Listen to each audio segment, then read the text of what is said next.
ஒன்டேரியோவில் உங்களோட car insurance ப்ரீமியமோ அல்லது வீட்டு இன்சூரன்ஸ் ப்ரீமியமோ குறைவாக இருக்குது. உங்களோட இன்சூரன்ஸ் ப்ரீமியத்தை 2 மடங்காகவோ 3 மடங்காகவோ மாற்றணும்னு சொல்லி எதிர்பார்த்துட்டு இருப்பீங்கன்னு சொன்னால், நான் அந்த வீடியோவில் சொல்ல போகிற இந்த 5 விஷயத்தில் ஏதாவது ஒரு விஷயத்தை செய்வீங்கன்னு சொன்னால் உங்களோட இன்சூரன்ஸ் ப்ரீமியம் ஈஸியாக டபுள் ஆயிடும். அதில் என்ன 5ஆவதாக சொல்ல போகிற விஷயத்தை செய்வீங்கன்னு சொன்னால் உங்களோட இன்சூரன்ஸ் ப்ரீமியம் 3 மடங்காகும். சில நேரம் உங்களுக்கு அதுக்கு பிறகு இன்சூரன்ஸ் கிடைக்காம கூட போகிறதுக்கு நிறைய சான்சஸ் இருக்குது. நீங்கள் ஒன்டேரியோவில் இருப்பீங்கன்னு சொன்னால் கரெக்டாக இந்த வீடியோ பாருங்கள். இப்போ தேவைப்படாட்டியும் ஃபியூச்சரில் இந்த வீடியோ உங்களுக்கு தேவைப்படும். ஸோ இந்த வீடியோவை சேவ் பண்ணி வச்சுக்கொள்ளுங்க. இந்த வீடியோவில் நான் 5 இன்சூரன்ஸ் மிஸ்டேக் உங்களோட இன்சூரன்ஸ் ப்ரீமியத்தை அதிகரிக்கிற மிஸ்டேக்குகளை பற்றி தான் இந்த வீடியோவில் கதைக்க போகிறேன். முதலாவது பார்த்தீங்கன்னு சொன்னால் நான் பேமெண்ட் கேன்சலேஷன். அதாவது நீங்கள் இன்சூரன்ஸ் ஒன்று எங்கே நான் எடுத்துகிட்டு அந்த இன்சூரன்ஸுக்கு மாதம் மாதம் ப்ரீமியம் கட்டணும். அந்த ப்ரீமியத்தை கட்டுறதுக்குரிய அந்த பணத்தை உங்களோட பேங்க்கில் வைக்காம விடுறது. இப்படி வைக்காம விட்டீங்கன்னு சொன்னால் இன்சூரன்ஸ் கம்பெனி உங்களோட பேங்க்கில் அந்த பணத்தை எடுக்க போக்கில் பணம் இல்லாட்டி அந்த என்ன செய்யும், அந்த பணம் போகாது, கேன்சல் ஆகும், நான் பேமெண்ட் ஆகும். அவங்க என்ன செய்வாங்க, சில அநேகமான இன்சூரன்ஸ் கம்பெனிஸ் உங்களுக்கு வார்னிங் ஒன்று அனுப்பிட்டு இப்படி கேன்சல் ஆகிட்டு திரும்ப நாங்கள் இந்த டேட்டில் திரும்ப செய்யப்போகிறோம், அதில் பணத்தை வைங்கன்னு சொல்லுவாங்க. அப்படி வைக்கலாம், வச்சு அப்படி திரும்ப பணம் எடுவாட்டுன்னு சொன்னால் மோஸ்ட் ஆஃப் த கம்பெனிஸில் ஓகே. ஆனால் அப்பையும் கூட நீங்கள் பணம் வைக்கல, நீங்கள் பேமெண்ட் பண்ணாமல் விட்டுட்டீங்கன்னு சொன்னால் நான் பேமெண்ட் போட்டுட்டு உங்களோட இன்சூரன்ஸ் அவங்க கேன்சல் பண்ணுவாங்க. இப்படி இன்சூரன்ஸ் கேன்சல் பண்ணுன்னு சொன்னால் ஓகே, அந்த கம்பெனியில் இன்சூரன்ஸ் கேன்சல் ஆகினா நான் வேறு கம்பெனியில் இன்சூரன்ஸ் எடுப்பேன்னு சொல்லி மட்டும் நீங்கள் நினைக்காதீங்க. என்ன சொன்னால் இன்சூரன்ஸை கேன்சல் பண்ணின உடனே உங்களோட டேஷ் ரிப்போர்ட், அதுதான் பார்த்தீங்கன்னு சொன்னால் உங்களோட இன்சூரன்ஸுக்குரிய ஒரு எக்ஸ்பீரியன்ஸ் லெட்டர் மாதிரி.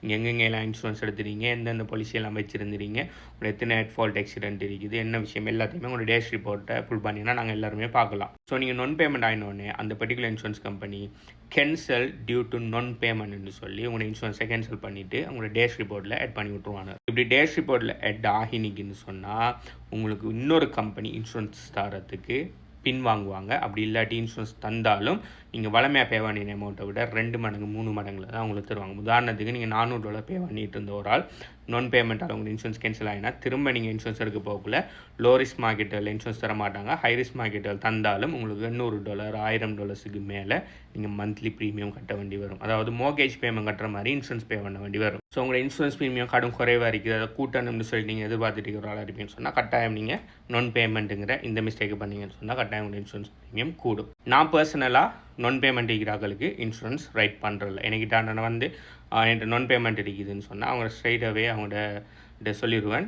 ஓகே பிரதர் சாரி நான் நான் பேமெண்ட்டுக்கு இன்சூரன்ஸ் கொடுக்குறல, நீங்கள் வேறு எங்கே நான் போய் பாருங்கள் சாரி சொல்லி அனுப்பிடுவோம். இல்லை அது ஒரு காலகட்டத்தில் எனக்கு வேலை இல்லாமல் போயிட்டு அதனால் அது நடந்து இப்போ இருக்குது, நீங்கள் என்ன சொன்னாலும் ஓகே உங்களோட காரணத்தை நான் நம்பலாம். ஆனால் இன்சூரன்ஸ் கம்பெனிஸ் நம்புவாங்களா, அண்டர் ரைட்டர் அப்ரூவ் பண்ணுவாரான்னு கேட்டால் no, most probably low risk மார்க்கெட்டில் உங்களுக்கு இன்சூரன்ஸ் கிடைக்காது. இந்த நான் பேமெண்ட்டுங்கிற விஷயம் உங்களோட டேஷ் ரிப்போர்ட்டில் காலாகாலத்துக்கு அப்படியே இருக்கும். அது எவ்வளோ காலத்துக்கு ரேட் பண்ணுவாங்கங்கிறது ஒவ்வொரு இன்சூரன்ஸ் கம்பெனியை பொறுத்தது. சில இன்சூரன்ஸ் கம்பெனி 6 வருஷம், சில இன்சூரன்ஸ் கம்பெனி 10 வருஷம், சில இன்சூரன்ஸ் கம்பெனின்னு சொல்லி ஒவ்வொரு இன்சூரன்ஸ் கம்பெனிக்கு ஏற்ற மாதிரி ரேட் பண்ணுவாங்க.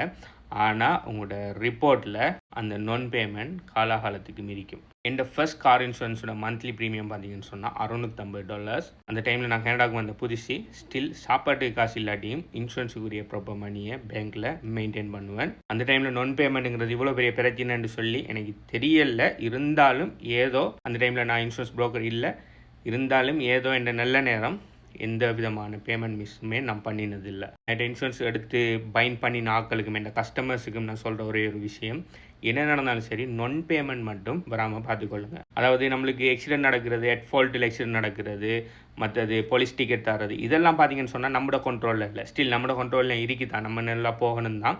ஆனால் இருந்தாலும் அதெல்லாம் 50-50 சான்ஸாக நம்மளோட கண்ட்ரோல். ஆனால் நான் பேமெண்ட்டுங்கிறது 100% உங்களோட ஃபால்ட். அது நீங்கள் தான் 100% பொறுப்பு எடுக்கணும். இல்லை எனக்கு தெரியாமல் நான் பேமெண்ட் நடந்தது, தெரியாமல் ஒரு காலம் நான் பேமெண்ட் நடக்கிறதில்ல. இன்சூரன்ஸ் பேமெண்ட்டுங்கிற ஒரு பெரிய ஒரு அமௌண்ட் உங்களோட மாதம் இத்தனாம் தேதி இன்சூரன்ஸ் பேமெண்ட் போகுதுன்னு சொன்னால் அது உங்களுக்கு ஞாபகம் இருக்கணும். அப்படி இல்லைன்னு சொன்னால் கலண்டரில் ரிமைண்டர் போட்டு வச்சு நீங்கள் ஞாபகம் வச்சிருக்கணும். இல்லை தெரியாமல் NSF ஆகிட்டு, தெரியாமல் இன்சூரன்ஸ் கேன்சல் ஆகிட்டு, இன்னும் இதெல்லாம் நம்புறதில்ல. ஓகே, ஸோ உங்கள் இன்சூரன்ஸ் ப்ரீமியத்தை கூட்டன்னு சொன்னால் கட்டாயம் நான் பேமெண்ட்டை செய்யுங்க. ரெண்டாவது பார்த்தீங்கன்னு சொன்னால் அட் ஃபால்ட் ஆக்சிடென்ட். அதாவது ஆக்சிடென்ட்டில் பார்த்தீங்கன்னு சொன்னால் ஒன்று மத்தாள்ற பழையால் ஆக்சிடென்ட் நடக்கலாம், உங்களோட பழையாலையும் ஆக்சிடென்ட் நடக்கலாம்.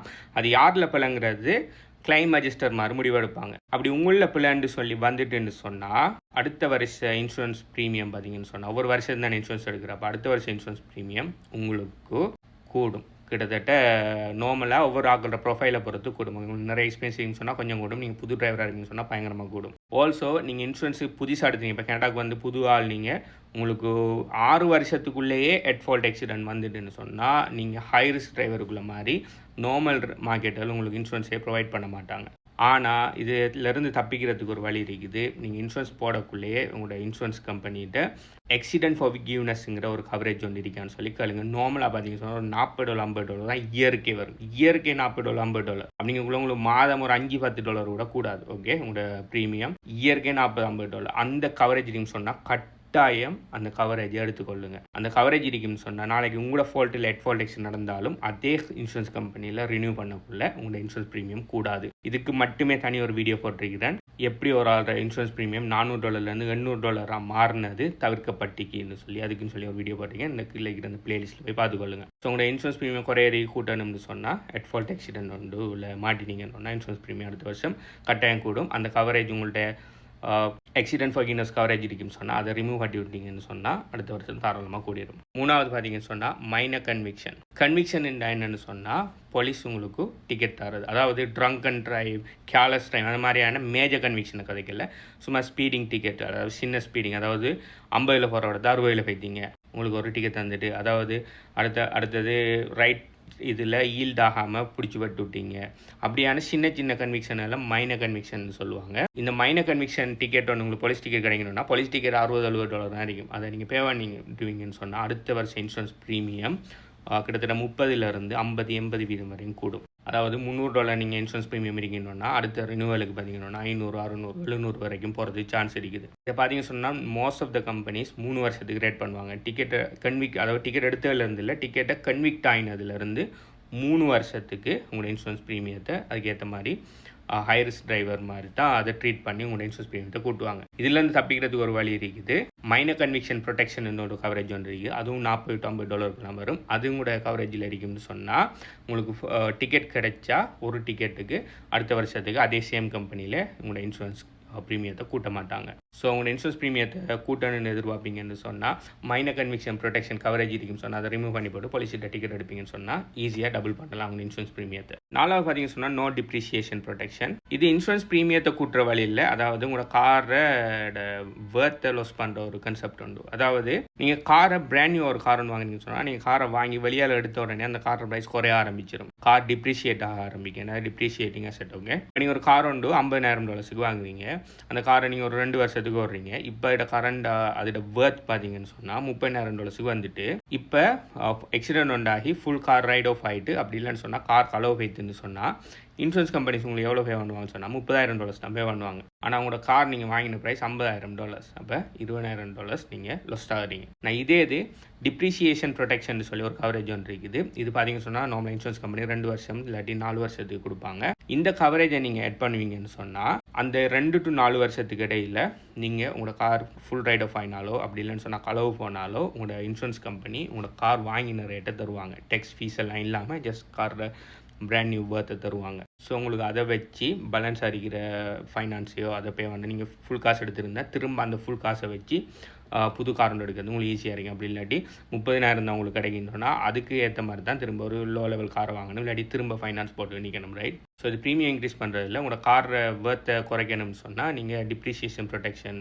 கவரேஜை ரிமூவ் பண்ணி போட்டு காரை ஓடி தெரியுங்க. 5வது மிகப்பெரிய சாதனை நீங்கள் இன்சூரன்ஸில் என்ன செய்யலாம்னு சொன்னால் இன்சூரன்ஸ் இல்லாமல் ட்ரைவ் பண்ணுறது. அதாவது காரை வாங்கி இன்சூரன்ஸ் எல்லாம் என்ன கூட சொல்கிறாங்க, இன்சூரன்ஸ் இல்லாமல் நான் காரை ஜாலியாக ட்ரைவ் பண்ண போகிறேன், யார் நம்மள்ட்ட கேட்குறேன்னு சொல்லி போட்டு இன்சூரன்ஸ் இல்லாமல் நீங்கள் ட்ரைவ் பண்ணுவீங்கன்னு சொன்னால் பிடிபடுவீங்கன்னு சொன்னால் இது ஒன்டேரியோவில் பார்த்தீங்கன்னு சொன்னால் இல்லீகல். உங்களோட காரை பறிமுதல் செய்வாங்க, உங்களோட லைசன்ஸை சஸ்பெண்ட் பண்ணுவாங்க, உங்களுக்கு ஃபைன் அது போலீஸை பொறுத்தது 5,000 $50,000 வரையும் ஃபைன் போடுவாங்க. இது பார்த்தீங்கன்னு சொன்னால் கிட்டத்தட்ட ஒரு மிகப்பெரிய ஆபத்தான கட்டத்தில் வந்து முடியும் உங்களுக்கு. அதுக்கப்புறம் வாழ்நாள்லேயே லைசன்ஸ் எடுக்கலாம், இல்லாட்டி வாழ்நாள்லேயே கார் வாங்க இல்லாத கட்டத்தில் கொண்டு போய் உங்களை விடும். ஸோ அப்படி ஒரு ஃபண்ட் எடுக்கணும்னு சொன்னால் இன்சூரன்ஸ் இல்லாமல் கார் ஓடி தெரியுங்க. ஸோ நீங்கள் இன்னும் பட்டிட்டு இருக்கிற இன்சூரன்ஸ் ப்ரீமியம் குறைவாக இருக்குது கூட்டணும். அப்படி இல்லைன்னு சொன்னால் காலத்துக்கு இன்சூரன்ஸ் எனக்கு கிடைக்கப்படா, காரே கிடைக்கப்படா, காரோட விருப்பம் இல்லைன்னு சொன்னால் நான் சொல்லிக்கிற அந்த 5 விஷயத்தில் ஏதாவது ஒன்று சேவிங்கன்னு சொன்னால் அதுக்குரிய கன்சிக்வன்சஸ் நடக்கும் உங்களுக்கு. ஸோ இதில் ஏதாவது ஒரு மிஸ்டேக் நீங்கள் செஞ்சுட்டீங்களா, இல்லை ஃபியூச்சரில் செய்கிறதுக்கிறீங்களா, ப்ளான் பண்ணிட்டீங்களாங்கிறத கீழே கமெண்ட் பண்ணுங்கள். நான் ஒன்டேரியோவில் லைசன்ஸ் இன்சூரன்ஸ் ப்ரோக்கர். எங்களோட ப்ரோக்கரேஜ் பார்த்தீங்கன்னு சொன்னால் 30+ கம்பெனிஸோட ஒர்க் பண்ணிட்டு இருக்கிறோம். நீங்கள் புது கார் எடுக்க போகிறீங்க, இல்லை புது வீடு வாங்க போகிறீங்க, இல்லாட்டி உங்களோட இன்சூரன்ஸ் ரினியூவல் 10-15 நாளுக்குள்ளே வரும்னு சொன்னால் என்னை கண்டெக்ட் பண்ணுங்கள். என்னை கண்டெக்ட் பண்ணுற டீட்டெயில்ஸ் இந்த நேமில் இருக்குது, பயோவில் இருக்குது. அப்படி இல்லைன்னு சொன்னால் எனக்கு டிரெக்ட் மெசேஜ் பண்ணி சொன்னால் ஆட்டோ ரிப்ளை வரும்.